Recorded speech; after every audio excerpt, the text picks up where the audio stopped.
New York शहर के खंडहर में एडम मलबे से भरी सड़कों पर चल रहा था।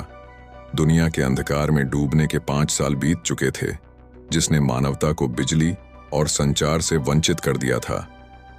एडम का थका हुआ चेहरा और उदास आंखें एक ऐसे व्यक्ति की कहानी बयां करती थीं जिसने बहुत कुछ देखा था। एक और दिन इस स्वर्ग में उसने व्यंग्यात्मक रूप से बुदबुदाते हुए कहा, अपने बैकपैक के पट्टों को समायोजित करते हुए। उसकी सबसे कीमती वस्तु, एक पुराना हैम रेडियो, सावधानी से उसके अंदर रखा हुआ था। हर दिन बिना चूक एडम एक आधे ढहे हुए गगनचुंबी इमारत की चोटी पर चढ़ता था, बंजर भूमि के परे जीवन का कोई संकेत खोजने की उम्मीद में। जैसे ही वह शिखर पर पहुंचा, उसने अपना उपकरण अभ्यस्त आसानी से स्थापित किया। चलो, मुझे कुछ तो दो, उसने डायल के साथ छेड़छाड़ करते हुए विनती की। अचानक रेडियो में खड़खड़ाहट हुई। एक धुंधली आवाज स्टैटिक के बीच से निकली। अगर कोई सुन सकता है, हमने एक तरीका खोज लिया है प्रभावों को उलटने का। स्विट्जरलैंड में पुरानी सर्न सुविधा पर मिले। एडम का दिल तेजी से धड़कने लगा। हेलो हेलो, मैं तुम्हें सुन सकता हूं, कृपया फिर से कहो। लेकिन आवाज चली गई थी, पीछे केवल स्टैटिक छोड़ गई थी। उसमें आशा की लहर दौड़ पड़ी, जल्द ही संदेह से कम हो गई। स्विट्जरलैंड एक महासागर दूर था और उसने सालों से कोई काम करने वाला वाहन नहीं देखा था। यात्रा खतरनाक होगी, शायद व्यर्थ भी। जैसे ही वह अपने विकल्पों पर विचार कर रहा था, एक दूर की गड़गड़ाहट ने उसका ध्यान खींचा। धरती कांपने लगी और क्षितिज एक भयानक हरी चमक से जगमगा उठा। नहीं, फिर से नहीं, एडम ने फुसफुसाया। उसका चेहरा डर से पीला पड़ गया।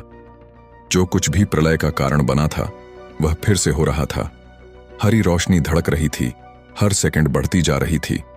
एडम ने खुद से बात की, अपने विकल्पों का मूल्यांकन करते हुए। यहीं रहो जहां सुरक्षित है, खैर ज्यादा सुरक्षित, या फिर एक खोखले सपने पर सब कुछ दांव पर लगा दो। उसने रेडियो को देखा, फिर वापस उस भयावह हरी चमक को। मैं किससे मजाक कर रहा हूं? यहां मेरे लिए कुछ भी नहीं बचा है। नए संकल्प के साथ उसने अपना सामान और कीमती रेडियो पैक किया।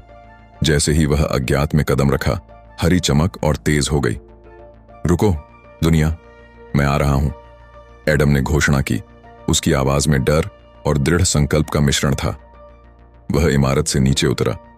हर कदम उसे एक अनिश्चित भविष्य की ओर ले जा रहा था। जैसे ही वह जमीन पर पहुंचा, एक आवाज ने उसे पुकारा, जिससे वह ठिठक गया। तुम कहां जा रहे हो? खुरदरी आवाज एक बूढ़े आदमी की थी, जो पास की एक गली के अंधेरे से निकल रहा था। एडम तन गया, लड़ाई के लिए तैयार। मैंने एक संकेत सुना, शायद इस सब को ठीक करने का एक तरीका हो। बूढ़े आदमी ने कड़वाहट से हंसा। ठीक करना बेटा, कुछ चीजें ठीक नहीं की जा सकती। शायद, एडम ने जवाब दिया, लेकिन मुझे कोशिश करनी होगी। मैं यहां बैठकर मरने का इंतजार नहीं कर सकता। बूढ़े आदमी ने उसे एक पल के लिए देखा, फिर सिर हिलाया। तुम मुझे मेरे बेटे की याद दिलाते हो। उसकी आंखों में भी वही नजर थी। उसने अपने कोट में हाथ डाला और एक मुड़ा हुआ नक्शा निकाला। यह लो, अगर तुम वाकई जा रहे हो तो तुम्हें इसकी जरूरत पड़ेगी। बाहर खतरनाक है। एडम ने कृतज्ञतापूर्वक नक्शा ले लिया। धन्यवाद, तुम मेरे साथ क्यों नहीं आते? बूढ़े आदमी ने सिर हिलाया।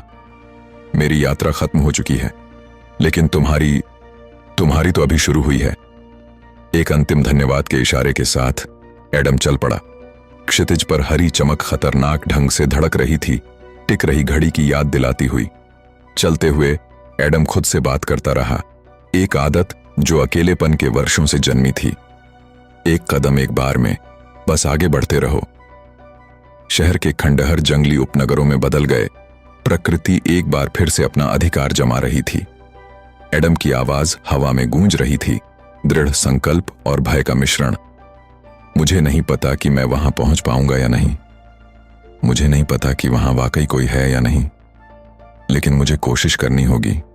उन सभी के लिए जिन्हें हमने खो दिया है, उस दुनिया के लिए जिसे हम जानते थे।